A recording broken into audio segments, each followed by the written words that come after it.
On a windy afternoon last weekend, Cynthia Smith was on a boat in the Gulf of California, searching for one of the rarest marine mammals in the world. Never before had a Vaquita porpoise been successfully captured and cared for by humans.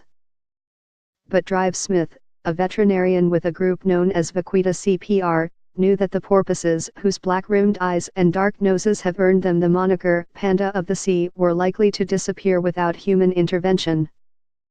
Scientists estimate there are fewer than 30 vaquitas left in the wild. It was a last resort. When Drive Smith and her team spotted a pair of porpoises, and managed to haul in the female, they were hopeful. The vaquita was calm, her vital signs promising. But soon after they moved her into a sea pen, she began swimming too rapidly, then abruptly slowed down. By the time the veterinarians released the vaquita back into the wild, it was too late. She was no longer breathing. Drive Smith said, "We just couldn't bring her back." In the past 5 years, the vaquita population, which lives in only a sliver of water between Mexico's mainland and Baja California, has plummeted by 90%. Humans are to blame, but they are not even hunting for the vaquitas themselves.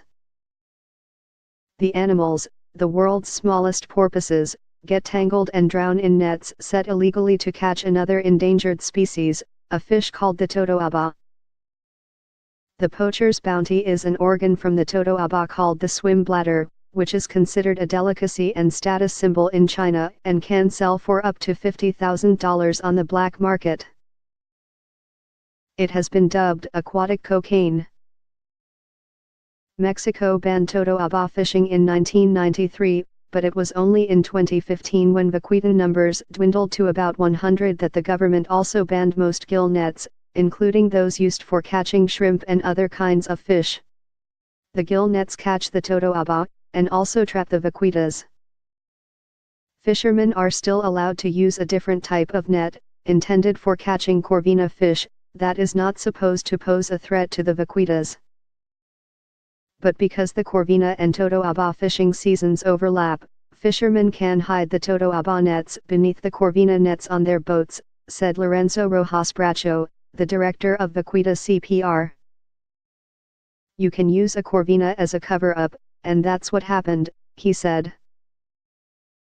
Most of the region's fishermen, who have been out of work since the ban, poach totoaba swim bladders, which fetch $3,000 to $10,000 per kilogram, said Andrea Crosta, the director of a group that investigates the totoaba trade.